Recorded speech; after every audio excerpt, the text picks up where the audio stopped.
بسم الله الرحمن الرحيم. السلام عليكم ورحمة الله وبركاته. دي غسالة أكواتيك إيديال زانوسي. بنعمل لها طبعا عمرة بيلي. فكيت الغسالة وهوريكم إن شاء الله الحلة الداخلية وإزاي نخلع البيلي ونشيل البيلي منها. دي الغسالة يا جماعة أو الحلة الداخلية بتاع الغسالة، خلعناها. وطبعا لما بنخلعها بخلع معاها بيبقى فيه هنا تقل أسمنت. التقل ده انا بخلعه برضو، بخلع الموتور. ده التقل اللي بتكلم عليه، خلعته وخلعت الموتور بتاعي علشان اقدر افك. بخلعهم طبعا التقل والموتور ده عشان اقدر افك الغسالة وتبقى سهلة وخفيفة معايا. وبفك المسمار ده وهشيل الطارة ان شاء الله. وعندي هنا طبعا برضو في تقل هنا موجود، ان شاء الله هحاول ان انا اخلعه. تمام، ده مسمار زي ما احنا شايفين، مسمار نجمة. عندي بقى طبعا زي ما احنا عارفين ان الحلة الداخلية للاكواتيك ديت حلتين في بعض متركبين بمسامير زي ما احنا شايفين. طبعا في موديلات او في غسالات بتختلف في الحلة بتاعتها، بتبقى الحلة عادية، انما ده بتبقى حلة واحدة والبلي بيتعمل خارجي. لكن ديت لازما افك الغساله كامله متكامله عشان اقدر افك المسامير بتاعت، لان زي ما انا قلت لكم حلتين في بعض. فانا هفك ان شاء الله المسامير وهنطلع البلي واوريكم ان شاء الله كده على الطبيعه ازاي نطلع البلي وازاي نفك ان شاء الله. كده يا جماعه فكينا الحلتين من بعض اهو زي ما احنا شايفين. فكينا المسامير، طبعا ده مسامير 8. تمام، دي مسمار 8. فكينا الحلتين من بعض اهم.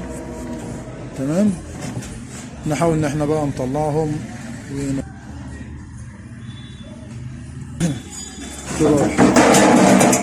طلعوا الحلتين يا جماعه زي ما احنا شايفين اهم.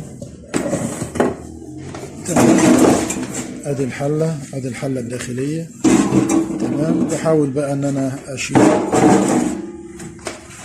اشيل الطاره بتاعتي. تمام، اشيل الطاره ديت بالراحه طبعا كده، اشيلها. احاول بقى طبعا يا جماعه اشيل الطاره دي. فطبعا بجيب اكس زي ده عريض وبدق عليه من هنا كده علشان الحله تطلع والطاره تطلع. هنجربه دلوقتي مع بعض. والافضل يا جماعه ان انا اجيب مفك طويل زي ده كده ويكون راسه حديد زي احنا شايفين، وادخله في المسمار اللي هو بيبقى في الاكس نفسه بتاع الحله. تمام، واحاول ان انا ادق على المفك نفسه، هتطلع معايا الحله ان شاء الله. زي ما قلت لكم يا جماعه، الاحسن بنفك طويل زي كده ويكون ليه راس حديد ونضرب بيه الشاكوش.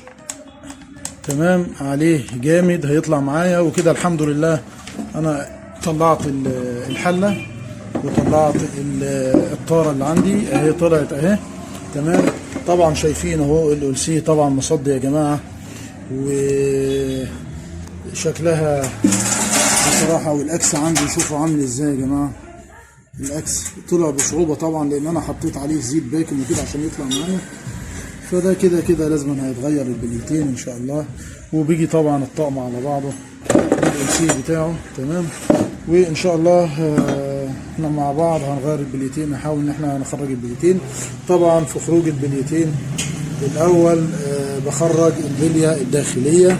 تمام، بجيب اكس زي ده كده يا جماعه ومن قلب الفتحه دي.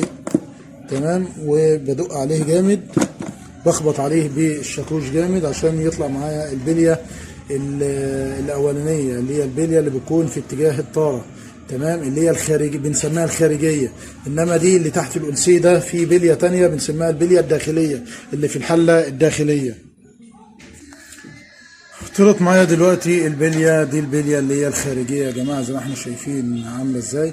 طبعا انا لما بطلعها بقول لكم بطلعها من جوه مش من بره. البليه دي بتطلع من جوه. تمام، بخبط عليها من هنا بمفك او شاكوش والشاكوش، او لو في عندي اكس عريض شويه بخبط عليها من هنا وبطلعها. عايزين بقى طبعا نطلع البليه الداخليه دي بالألسيه بتاعها.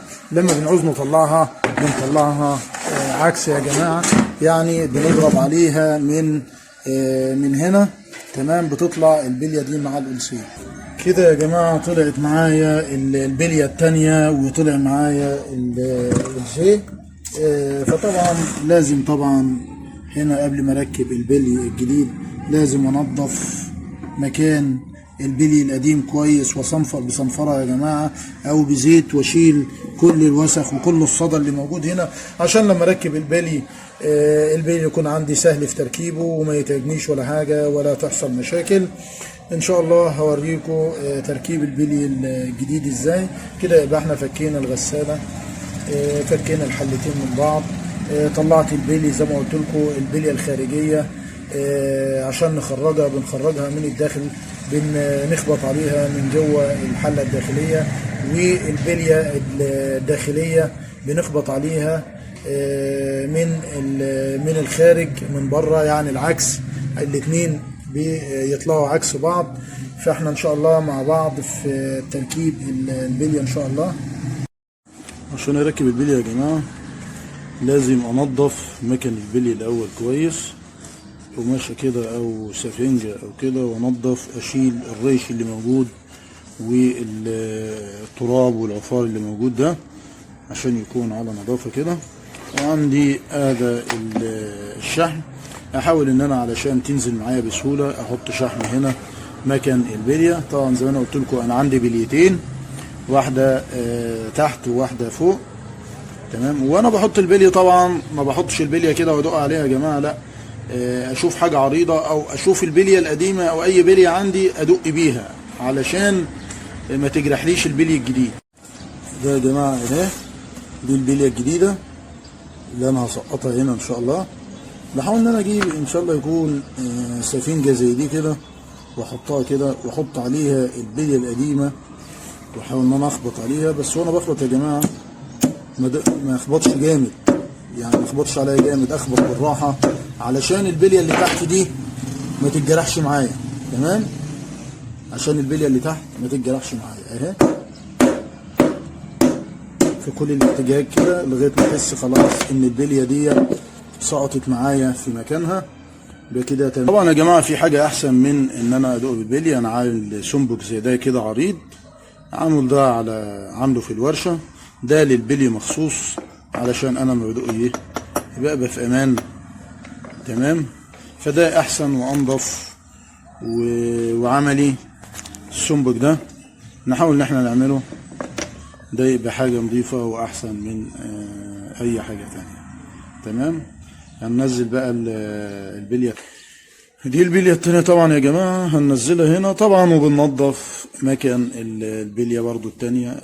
طبعا يا جماعه كل ده حاجات سهله، والبلي ده سهل، واهم حاجه بس ان انا اطلع القديم بسهوله علشان الاكس بتاعي.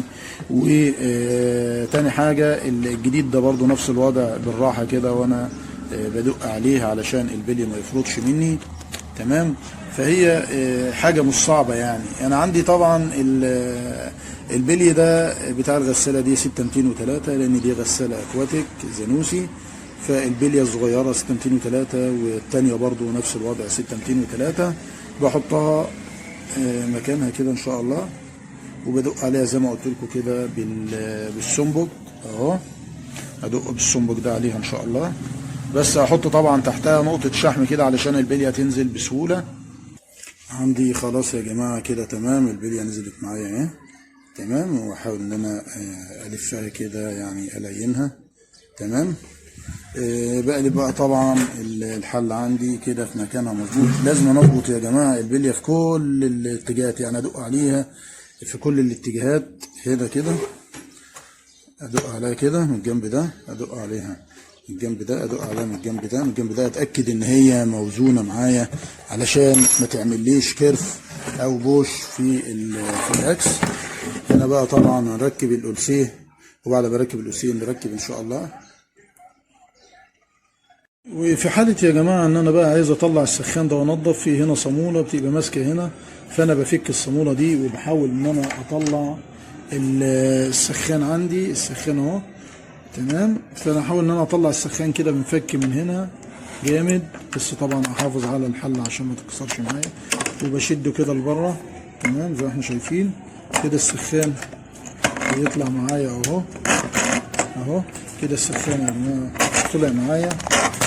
انا بحاول طبعا ان انا شفتوا السخان طبعا ده التراكم اللي عليه ده بيعمل اكلان يا جماعه، لان ده زي ما احنا عارفين حديد، فالحديد ده بيتاكل بسبب الحاجه اللي عليه دي. فاحنا نحاول ان احنا ننضفه ان شاء الله. هنضفه وارجع لكم تاني ان شاء الله. بعد ما نضفت السخان يا جماعه قدامنا اهو، شلت الطبق اللي عليه نضفته، بحاول ان انا اركبه. تمام. انا حطيت طبعا الحله اهو يا جماعه، ودخلت الاكس بتاعها زي ما احنا شايفين اهو. تمام. الاكس بتاعي عندي طالع اهو تمام، مفيش مشكله. المفروض بقى قبل ما اقفل الحلتين على بعض، الف دي بايدي كده، اشوف فيه خشونه، فيه حاجه في الاكس، هل الاكس فيه بوش، فيه كده، فيه صوت مثلا، ولا صوته ناعم معايا كده. لو لقيت فيه مثلا خشونه، فيه حاجه، ارجع تاني قبل ما اقفل. بس انا كل كلامي علشان ما اتعبش في التقفيل وارجع افتح تاني. انما انا اجربه كده، الف الحله معايا، اشوف الحله عامله ايه والبلي عامل ايه، وبعد كده اتكل على الله نقفل بقى الحلتين كده. زي ما احنا شايفين الحله بتتربط اهيت، وبربط المسامير، بربط مساميري تمام التمام. وطبعا يا جماعه هنشوف المفروض وانا بربط طبعا اكون مظبط او مطبع الحلتين على بعض كويس عشان الجوان ما يسربليش ميه. ده شيء اساسي لازم ناخد بالنا منه. بعد ما بقفل طبعا بقى المسامير كلها يا جماعه، بحط الطاره عندي وبربط المسمار. بس انا في حاجه يا جماعه احب انوه عليها، المسمار ده بتاع الطاره ده طبعا المفروض ان انا اغيره. طالما ان انا فكيته فكده خلاص يبقى ايه باش عندي او فرط او كده، فما ينفعش احط واحد جديد اسلم واحسن. تمام. حبيت انوه برضو الحته دي عشان ناخد بالنا منها. واركب بقى الطاره بتاعتي الطاره، وان شاء الله كده اركب بقى الحله. تمام. اجمع الغساله بتاعتي، هنجمعها مع بعض كده ان شاء الله. ودي ان شاء الله بعد ما ركبنا الحله يا جماعه، حطينا المساعدين اهم اتركبوا تمام التمام، وركبت الحله وركبت التقل بتاع التقل ده طبعا كان مش شال حاله ان انا بعمل بلي، وركبت التقل اهوت. وان شاء الله كده هقفل ونوريكم الغساله بعد ما اتقفلت ان شاء الله. ودي ان شاء الله الصوره النهائيه للغساله يا جماعه. الحمد لله طبعا ربنا وفقنا وقدرنا نعمل البلي ونطلعها بالصورة ده وبالمنظر ده. وطبعا انا عملت لها سمكرة ورشيت البودي زي ما احنا شايفين، والحمد لله. اتمنى من الله ان انا اكون قدرت اتوفق في شرحي لطريقة عمل البلي. والسلام عليكم ورحمة الله وبركاته.